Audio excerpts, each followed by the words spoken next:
अगर आप दोस्तों सीईटी पीजी 2026 मैथमेटिक्स के लिए प्रिपरेशन कर रहे हैं और आपको ये समझ नहीं आ रहा है कि किस तरीके से हमें प्रिपरेशन करनी है, तो फिर आप रैंडमली कुछ ना कुछ करते रहेंगे और इस तरह से पूरा का पूरा टाइम आपका चला जाएगा और लास्ट में फिर से आपको 1 साल इंतजार करना पड़ेगा, जो इंतजार बहुत लंबा होता है दोस्तों।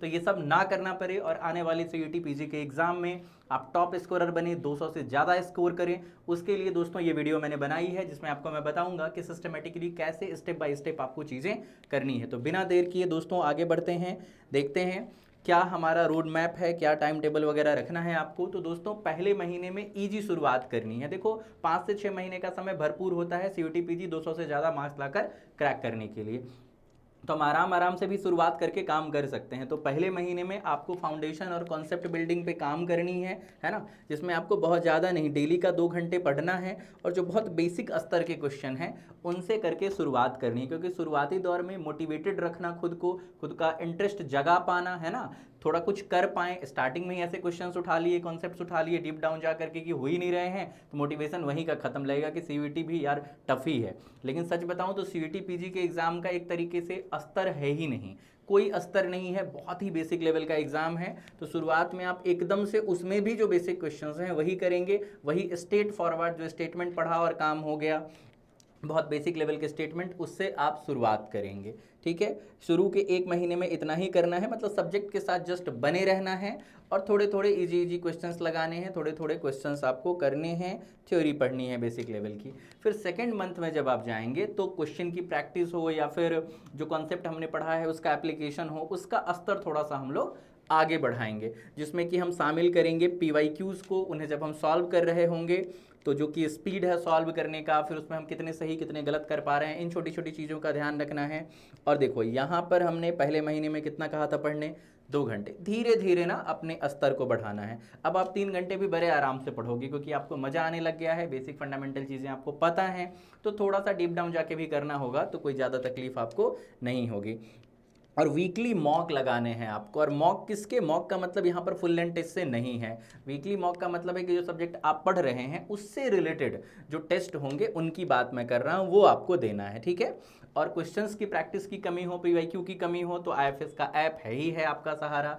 ऐप पे, वेबसाइट पे जहाँ मर्जी हो जाइए और वहाँ पे जितने भी इंपॉर्टेंट एग्जाम है एमएससी एंट्रेंस लेवल के या फिर पीएचडी एंट्रेंस लेवल के, उन सारे के previous year question downloadable format में है, आप वहाँ से डाउनलोड कर सकते हैं। उसके अलावा भी कई चीज़ें, एग्जाम अपडेट, पेपर की analysis, subject wise topic wise analysis, वो बहुत सारे अपडेट जो कि आपको जानने ही चाहिए, वो सब ऐप पर आपको मिलेगा। तो आपको जाना है, ऐप को जरूर जरूर डाउनलोड करना है, देन फिर इस वीडियो को देखना शुरू करना है। तो आगे की स्ट्रैटेजी पे बात करेंगे।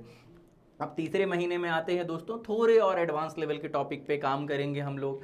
अब बारी आएगी कि अब चाहें तो सब्जेक्ट वाइज ना लगा करके फुल लेंथ मॉक की तरफ भी जा सकते हैं, लेकिन वो चौथे पाँचवें छठे महीने में जाएं तो बेहतर है, अभी सब्जेक्ट वाइज पे भी काम कर सकते हैं आप। ठीक है, अब आप नए कॉन्सेप्ट जो कि बिल्कुल नए हैं, जो कि 11th-12th से एकदम ही रिलेट नहीं करते, एकदम नए तरह का कॉन्सेप्ट है ना, जैसे कि आप रिंग थ्योरी का कॉन्सेप्ट देख सकते हैं या फिर आप ग्रुप थ्योरी का कॉन्सेप्ट देख सकते हैं जो थोड़े एडवांस लेवल का है ना, तो इस तरह की चीज़ें आप देख सकते हैं। ठीक है, चाहे तो आप फुल लेंथ टेस्ट लगा सकते हैं, इसे मैंने ऑप्शंस में रखा है। जो गलतियां करेंगे उसमें उसको एनालाइज करना है और इंटेंसिव प्रैक्टिस करनी है दोस्तों, मतलब कि अब जो बहुत बेसिक लेवल के क्वेश्चन है वो भी, और कम से कम मीडियम लेवल के क्वेश्चन तक तो करने ही करने हैं, तभी तो जो इजी और मीडियम के बीच लेवल के क्वेश्चन पूछे जाएंगे उसे आप बड़े आराम से फटाफट से कर ले रहे होगे एग्जाम में, है ना।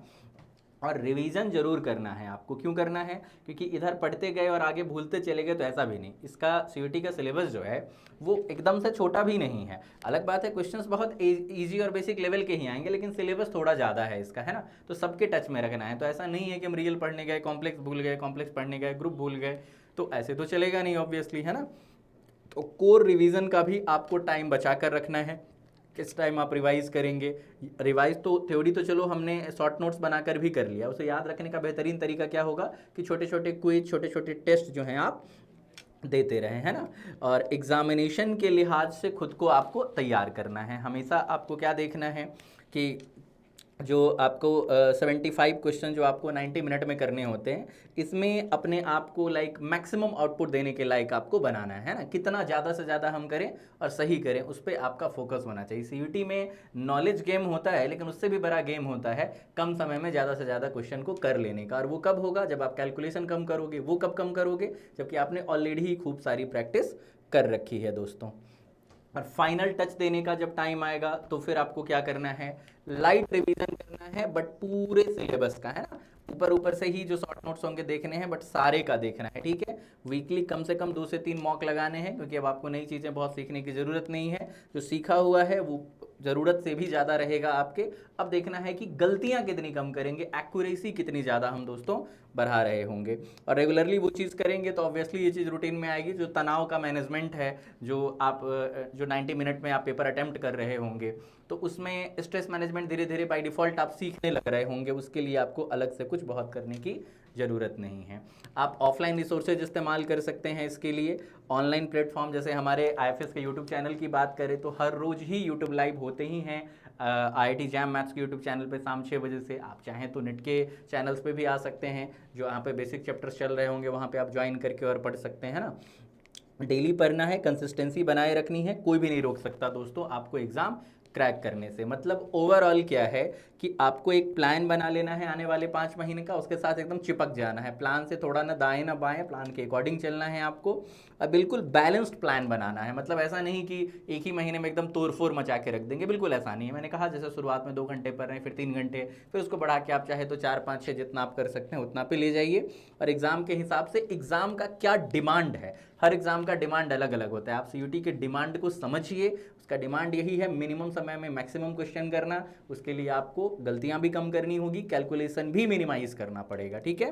और खुद पे विश्वास तो चाहिए ही दुनिया के किसी भी लड़ाई को जीतने के लिए दोस्तों।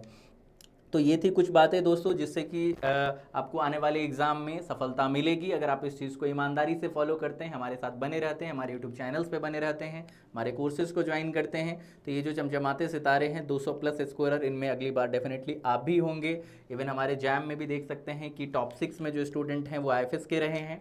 तो अगर आप अंडर गाइडेंस प्रिपरेशन करना चाहते हैं, अगर आपको लगता है कि इस तरह का मैनेजमेंट तो करें ही, साथ में अगर गाइडेंस भी मिल जाए तो 4 चांद लग जाए, तो फिर सफलता मिलने से कोई रोक ही नहीं सकता।